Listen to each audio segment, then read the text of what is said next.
जिंदगी ये नहीं है किसी के लिए जिंदगी। आपको पता है ये ईद गदीर क्या है? सरकार फरमाते मन तशब्बा बिकौमिन फहुवा मिनहुम, जो जिस कौम जैसी शक्ल इख्तियार करेगा उसी के साथ उठाया जाएगा। हमने कहा तुम ईद गदीर की बात करते हो, ईद गदीर की पहले हकीकत सुन लीजिए। ईद क्या है वो तो नहीं, खाली गदीर खुम की हकीकत सुन ले। सरकार सैयदना बरा इब्ने आजिब, सरकार सैयदना ज़ैद इब्ने अरकम रदी अल्लाह तआला अन्हुमा दोनों सहाबी हैं। दोनों इरशाद फरमाते हैं लम्मा नज़ला रसूलुल्लाह सल्लल्लाहु तआला अलैहि वसल्लम बेगदीर खुम्मिन, सरकार अलैहिस्सलाम मदीने शरीफ से वापस आ रहे थे, मक्का से आखिरी हज करके, हज्जतुल वदा करके सरकार तशरीफ ला रहे थे। रास्ते में एक मकाम है जिसको गदीर खम कहा जाता है। कोई खुम पड़ता है, कोई खम पड़ता है, दोनों तरह की रिवायतें हैं। गदीर का माना आप जानते हैं, गदीर कहा जाता है तालाब को अरबी में, तो गदीर खुम वहां कोई तालाब या जो भी चीज रही हो उस मकाम का नाम गदीर खुम पड़ गया। सरकार जब वहां तशरीफ लाए फ़अख़ज़ा बियदि अलीय्यिन, आपने हजरत अली का हाथ पकड़ा और पकड़ने के बाद सरकार ने फरमाया अलस्तुम तालमूना अन्नी औला बिल मुमिनीना मिन अनफुसिहिम, सारे सहाबा जमा है। सरकार फरमाते क्या तुम नहीं जानते कि तुम्हारा नबी, ईमान वालों से कह रहे ईमान वालों, क्या तुम नहीं जानते कि तुम्हारा नबी तुम्हारी जानों से भी, तुम्हारी जानों से ज्यादा करीब है। एक तर्जमा ये, दूसरा ये, क्या तुम नहीं जानते कि तुम्हारा नबी तुम्हारी जानों का तुमसे ज्यादा हकदार है।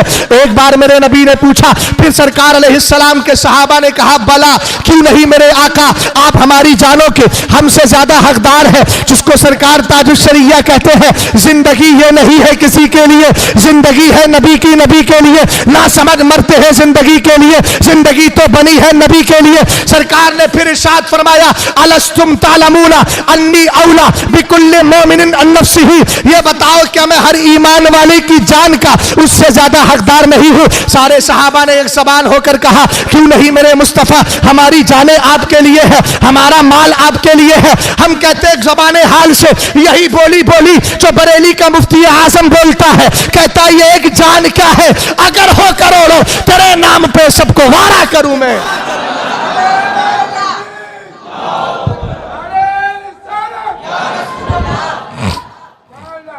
सहाबा इकराम से जब मेरे नबी अलैहिस्सलाम सहाबा की तरफ से सरकार ने जब ये जवाब सुना तो फरमाया अल्लाहुम्मा मन कुन्तु मौलाहु फ़अलियुल मौला, कह अल्लाह मैं जिसका मौला उसका अली मौला। बोलो मन कुन्तु मौला फ़अलियुल मौला। मैं नारा लगा रहा हूं, आप बोले, मैं आप अगला जुमला बोले, मैं पहला बोल रहा हूं मन कुन्तु मौला, जिसका मैं मौला उसका। तवज्जो है, तवज्जो है। अब आगे सरकार ने एक दुआ की अल्लाहुम्मा वाली मन वालाहु आदी मन आदा, हे अल्लाह जो मेरे अली से प्यार करे उससे तू प्यार कर, और जो अली से दुश्मनी रखे उसको अपनी बारगाह से दूर कर दे। ये दो जुमले समझने के हैं, इसी को लेके नाफजी नीम राफजी हमारे सुन्नियों को गुमराह करने की कोशिश करते हैं। ईद गदीर मनाते हैं, हमने कहा आज तक ईद पलीद मना के जिना के जरिए जो बच्चा पैदा होता था राफजियों में और आज भी वो उनका इमाम बनता है। ये पलीद से ईद गदीर की तरफ कब से आ गए, ये भी समझना होगा ना। अब हमसे लोग दलील मांगते हैं, ऐसा है कि नहीं, वैसा है कि नहीं, तो उनसे कहना कि सरकार अलैहिस्सलातु वस्सलाम के जमाने के बाद हजरत मौलाए कायनात से पहले हजरत अबू बकर की खिलाफत आई तो क्या ईद गदीर मनाई गई? हजरत उस्मान ने मनाई, हजरत अली ने मनाई, खुद हजरत अली ने मनाई, हसन मुस्तफा ने मनाई, इमाम हुसैन ने मनाई, कभी नहीं। कम मनाई गई 351 हिजरी। बोलो बोलो बोलो, याद कर लो, 300 हिजरी के अंदर बगदाद में रहने वाला मुइज़्ज़ुद्दौला नामी शख्स था। क्या नाम था? मुइज़्ज़ुद्दौला नामी शख्स था। उसने पहली बार 351 हिजरी में बगदाद के अंदर ईद गदीर मनाई, और कब मनाई जाती है? 18 ज़ुल्हिज्जा को। कब? 18 जुल्हिज्जा को मनाई जाती है। और मनाई क्यों जाती है ये भी सुन लीजिए। राफजी 18 जुल्हिज्जा को ईद गदीर क्यों मनाते हैं? इसलिए कि सरकार अलैहिस्सलातो वस्सलाम ने जब ये ऐलान किया था, हजरत अली का हाथ पकड़ा था, उनके नजदीक यही तारीख थी। हजरत अली रदी अल्लाह ताला अन्हु का हाथ पकड़ के कहा था, मन कुन्त मौलाहु फअलियुन मौला, जिसका मैं अली मौला, जिसका मैं मौला उसका अली मौला। ये कहते मालूम है इसका मतलब क्या था? सरकार दुनिया से तशरीफ ले जाने वाले हैं, जिंदगी का आखिरी हज है। सरकार ने आखिर वक्त में हजरत अली का हाथ पकड़ के सबको यह बता दिया था कि मेरे बाद अगर कोई खलीफा बनेगा तो अली। सुभान अल्लाह नहीं इस जगह, मगर यहां ठीक है सुभान अल्लाह भी बोल सकते हैं, ताज्जुब के तौर पर भी सुभान अल्लाह बोला जाता। अगर आपने सुभान अल्लाह बोला है तो नियत यह कीजिए कि ताज्जुब अच्छा सुभान अल्लाह, तो सुभान अल्लाह ताज्जुब के लिए भी बोला जाता है। ताज्जुब इस बात पर है कि इनकी मत मारी गई इस हदीस को लेकर के इन्होंने हजरत अली को सरकार के बाद सबसे अफजल समझा। बोलो बात समझे कि नहीं? तो ईद गदीर क्यों मनाई जाती है राफजियों के यहाँ? 351 हिजरी में मुइज़ुद्दौला ने सबसे पहले बगदाद में ईद गदीर मनाकर यह ऐलान किया था, हमारे नजदीक सबसे पहले खलीफा बिला फसल जिनको कहा जाता है, उनकी जबान में कहा वो अली है, अली है, अली है, अली है। ये उन्होंने नजरिया बयान किया। अब मैं हिंदुस्तान के इन नीम राफजियों से पूछना चाहता हूं, और दूसरी बात मैं ये भी बता दूं, 18 ज़िलहिज्जा को सैयदना उस्मान गनी रदी अल्लाह ताला अन्हु की शहादत भी हुई है। ये बदबख्त कौम इसीलिए ईद गदीर मनाती है। एक तो हजरत अली की खिलाफत के ऐलान के तौर पर, और दूसरा हजरत उस्मान गनी की शहादत हुई थी। ये जलन के खुश होती है, इस बात पर खुश होती है कि इसी दिन हजरत उस्मान को शहीद किया गया, पलवाइयों ने शहीद किया। मैं पूछना चाहता हूं, अगर अपने आप को सुन्नी कहते हो, आज तुम्हारे निजामाबाद में ये मरदूद लोग, ये झूठे झूठे पीर और झूठे झूठे सैयद ईद गदीर मनाकर तुम्हारे ईमान अकीदे को खराब करना चाहते हैं। इनसे कह देना हमारे यहाँ ईद गदीर का तसव्वुर नहीं। और इतना याद रखना, हम हजरत अली को मौला मानते हैं, मगर सबसे पहले खलीफा अबू बकर को माना करते हैं। एक बात और बता दूं, अब ईद गदीर का बाइकाट क्यों किया जाए?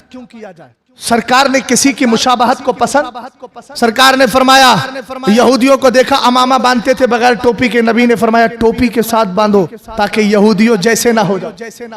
बोलो।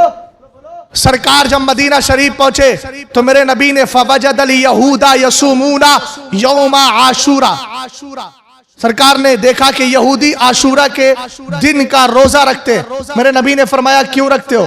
कहा इस दिन अल्लाह ने हमें फिरौन से नजात दिलाई थी। सरकार ने फरमाया अना औला बिमूसा, हम तुमसे ज्यादा, नहनु औला बिमूसा, हम तुमसे ज्यादा मूसा के हकदार है। हम भी रोजा रखेंगे, मगर एक दिन का नहीं, 9 का भी रखेंगे, 10 का भी रखेंगे, ताकि यहूदियों से मुशाबहत। ईद गदीर का बाइकाट करो चमके, इसलिए कि इसमें 2 राज है।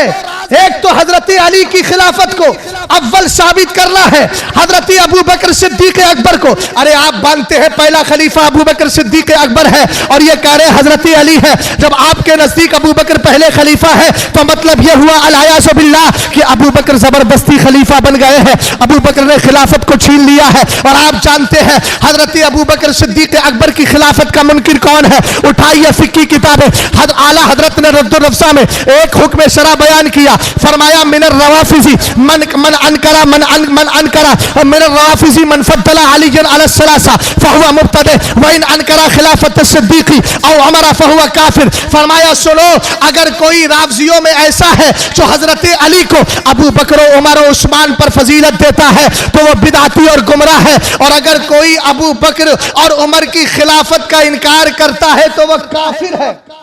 बोलो कौन है? तुम्हारे अकीदे पर ये लोग हमला कर रहे हैं ईद गदीर के नाम पर। अब तो समझे बात को। ईद गदीर किसने मनाई? राफजियों ने। 351 हिजरी में बगदाद के अंदर मुइज़ुद्दौला ने। अच्छा जवाब दे दूं मैं इस हदीस का, फिर मुराद क्या है? मौला के माने 10 आते, 10 माने आते, और 10 मानों में एक माना आता है आजाद करने वाला, एक माना आजाद किया हुआ, एक माना दोस्त आता है, एक माना मददगार आता है, एक माना मुआविन आता है, और एक माना जो आता है सरदार आता है। यहां कौन सा माना मुराद लिया जाए? यहां माना मुराद लिया जाए मददगार। सरकार ये फरमा रहे हैं जिसका मोहम्मद अरबी मददगार उसका अली मददगार। समझ में आई बात आपके? मगर पहला खलीफा कौन है? अबू बकर सिद्दीक अकबर है।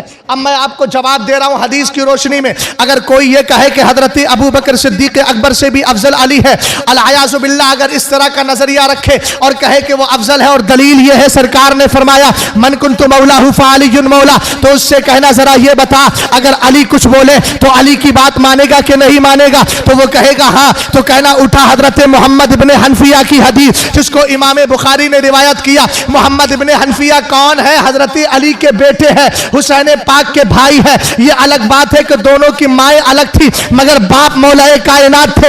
ये मोहम्मद इब्ने हनफिया रदी अल्लाह ताला अन्हु एक दिन आए हजरत अली की बारगाह में, कहते हैं कुल्तु ले अबी, मैंने अपने बाप मौलाए कायनात से पूछा अय्युन्नासि खैरुन बादन नबी सल्लल्लाहु ताला अलैहि वसल्लम। सरकार सैयदना अमीरुल मोमिनीन अलीउल मुर्तजा कर्रमल्लाहु वजहुल करीम, मेरे वालिद बुजुर्गवार, मुझे बताइए सरकार के बाद लोगों में सबसे बेहतर कौन है? तो अगर मन कुन्तु मौलाहु फअलियुन मौला का हजरत अली से ज्यादा माना कौन समझ सकता है? अरे वो तो बाबुल मदीना, वो तो बाबू मदीनतुल इल्म है। मगर हजरत अली का जुमला सुनिएगा, आपने फरमाया अबू बकर, सरकार के बाद सबसे बेहतर अगर कोई है, ऊंचा बोलो, हजरत मोहम्मद इब्ने हनफिया, आपके इस फरमान पर हमारी जाने कुर्बान। आपने बहुत बड़ा मसला हल कर दिया। कहते सुम्मा कुल्तु मन, सुम्मा मन, कहते फिर मैंने अपने बाप से पूछा अब्बू जान इसके बाद बताइए कौन? तो मौलाए कायनात ने कहा उमर। ऊंचा बोलो, क्या कहा? बात समझ में आई आपके? ये जवाब समझे? अच्छा, ये दलील आपको मिल गई तो एक दलील आपको मैं और सुनाई देता हूं। जब हजरत अबू बकर सिद्दीक अकबर का हजरत अबू बकर सिद्दीक अकबर रदी अल्लाह ताला अन्हु खलीफा बनने वाले थे, अभी बने नहीं थे, सरकार का विसाल हो गया, दार कुतनी की रिवायत है। तो मौलाए कायनात कहते हैं दखलना अला रसूलिल्लाह सल्लल्लाहु ताला अलैहि वसल्लम फकुल्ना या रसूलल्लाह इस्तखलिफ अलैना, हम सरकार की बारगाह में गए। जाने के बाद मैं जवाब दे रहा हूं, सुनिएगा। उन्होंने मन कुन्तु मौलाहु फअलियुन मौला को दलील बनाया है। तो उसका जवाब ये पहला क्या है? पहला जवाब तो यही कि हजरत अली खुद अबू बकर को अपना बड़ा मानते थे, उमर को अपना बड़ा मानते थे और खलीफा मानते थे, उनके हाथ पर बैत भी की थी। दूसरी बात ये, सरकार सैयदना मौलाए कायनात रदी अल्लाह ताला अन्हु की रिवायत दार कुतनी ने ली और आला हजरत ने गायतुत तहकीक फी इमामतिल अली व सिद्दीक में इसको जिक्र किया। फरमाते हैं हजरत मौलाए कायनात सरकार अलैहिस्सलाम जब मरसे विसाल में थे, सरकार की जिंदगी के आखिरी अय्याम चल रहे थे, फरमाते दखल अला रसूलिल्लाह, हम सरकार की बारगाह में आए, आकर के हमने अर्ज की आका अब आपके जाहिरी हालात से लगता है आप दुनिया से तशरीफ ले जाएंगे, सरकार इस्तखलिफ अलैना, हमारा कोई खलीफा बता दीजिए। कौन है खलीफा? अब इससे ज्यादा क्लियर सवाल कोई हो सकता है? हजरत अली खुद कह रहे हमने पूछा, अर्ज की सरकार इस्तखलिफ अलैना, हमारा खलीफा मुकर्रर कर दे। तो सरकार ने क्या जवाब दिया? कारी साहब कबिला जरा ध्यान से सुनिएगा। हाँ, मुझे ये लग रहा है आप शायद 7वें आसमान की सैर पे कभी कभी चले जा रहे हैं। इन दोनों आपके सैर का जमाना तो चल रहा है। तवज्जो फरमाइएगा इधर। हजरत मौलाए कायनात रदी अल्लाह ताला अन्हु ने अर्ज की सरकार इस्तखलिफ अलैना, खलीफा बना दे। सरकार ने फरमाया ला, मैं कोई खलीफा नहीं बनाऊं। तो फिर तब मेरे नबी ने इरशाद फरमाया इअलमिल्लाहु फीकुम खैरा युवल्ली अलैकुम, सरकार फरमाते अगर अल्लाह तुम में भलाई जानेगा तो तुम में सबसे बेहतर को तुम्हारा खलीफा बना देगा।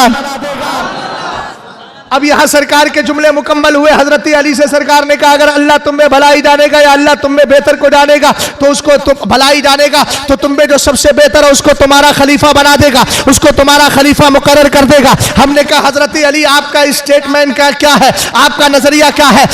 रिवायत के अंदर दारकुतनी कहते हैं, काला अली रदियल्लाहु ताला अन्हु फ़अलिम अल्लाहु फीना खैरा फवल्ला अलैना अबा बकरिन। तो कहते हैं, सुनो, अल्लाह ने हम में भलाई जानी भी और जानने के बाद अल्लाह रब्बुल इज्जत ने हमारा खलीफा अबू बकर को मुकर्रर कर दिया है। हमने कहा, अली खलीफा माना, कहा मानते कैसे नहीं? सरकारे तो आलम ने जिसको ज़ाहिरी जिंदगी में मुसल्ले पे खड़ा होकर हमारी नमाजों का इमाम बना दिया हो, हमने दुनियावी इमाम भी उसी को मुकर्रर कर लिया है।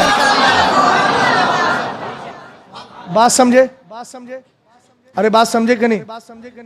पहली बात क्या, मन कुन तो मौला हूं फ़अलियुल मौला। तो जवाब मिला इसका। एक दलील और दे दूं। ये राफ़ज़ी क्या है? हजरत उमर फारूक आज़म एक दिन सरकार की बारगाह में बैठे थे तो मेरे नबी अलैहिस्सलाम ने फरमाया, कागज़ कलम लाओ। बुखारी शरीफ की हदीस है, कागज़ कलम लाओ, मैं कुछ लिख दूं। हजरत उमर ने कहा, सरकार, कुरान के होते हुए हमें किसी तहरीर की जरूरत। सरकार ने मान लिया। तो बदबख्त क्या कहते हैं? बोले वो सरकार उसमें लिख के देने वाले थे कि अली मेरे बाद खलीफा होंगे, मगर उमर ने लिखने नहीं दिया। मैंने कहा, ए बदबख्तो, जरा इतना गौर करो, अगर से उमर का नाम सुनते ही शैतान भाग जाए, मगर मेरे मुस्तफ़ा वो है जिनके सलाल के सामने उमर भी सानुए अदब तय किया करते थे। सरकार जब जलाल में आते थे ना तो हजरत उमर की नजरें भी नीची हो जाती थी। कहते थे, रदीतु बिल्लाहि रब्बन व बिल इस्लाम दीनन व बि मुहम्मदिन सल्लल्लाहु अलैहि वसल्लम नबिय्या। ठीक, एक जवाब और इसी हदीस का कि ठीक है, हजरत अली को हजरत उमर ने कह दिया, मत आप मत लिखिए। सर हजरत अली को लिखने वाले थे। सरकार की बारगाह में हजरत उमर ने कहा, सरकार मत लिखिए। सरकार ने लिखना छोड़ दिया। अब नहीं दिया तो मुझे ये बताइए कि दामाद हजरत अली थे कि हजरत उमर? हजरत अली दामाद थे, सगे चचाजाद भाई थे। ये वो अली है जिनके लिए सरकार कहते हैं, अंता आखी फिद दुनिया वल आखिरा, तो दुनिया में भी मेरा भाई है, आखिरत में भी मेरा भाई। तो और दामाद ज्यादा आता है ना, वो तो समधी लगते थे सरकार अलैहिस्सलाम के। कौन नहीं, समझी नहीं, ससुर लगते थे हजरत उमर फारूक आजम। और ससुर का आना जाना बेटियों के यहाँ कम होता है ना, मगर वो दामाद थे कौन? हजरत अली तो ज्यादा आते थे। हजरत उमर फारूक आजम के कहने से सरकार ने नहीं लिखा, तो किसी और वक्त अली आए होते तो लिख के दे देते। क्या उमर रोकते? हमने कहा, अगर इस हदीस को दलील बनाता है तो इस हदीस का जवाब क्या देगा? जो गुलाम ताजुश शरिया आपको सुनाने जा रहा है, किताब का नाम मुस्लिम शरीफ है। अन आयशा रदियल्लाहु ताला अन्हा क़ालत क़ाल अली रसूलुल्लाह सल्लल्लाहु ताला अलैहि वसल्लम फी मर्ज़िहिल लज़ी माता। हजरत उम्मुल मोमिनीन कहते हैं कि सरकार अलैहिस्सलाम मर्ज़े विसाल में है। सरकार ने मुझसे इरशाद फरमाया, उदई ली अबाकी व अखाकी। ऐ आयशा, अपने बाप अबू बकर को भी बुलाओ, अपने भाई अब्दुर्रहमान को भी बुलाओ, हत्ता अक्तुबा किताबा, ताकि मैं उन्हें कुछ लिख के दे दूं। हमने कहा, सरकार लिख क्यों रहा है? मेरे नबी ने फरमाया, फ़इन्नी अखाफ़ु अन यतमन्ना मुतमन्निन, मुझे अंदेशा है कि कहीं मेरे बाद कोई आरजू करने वाला आरजू करे।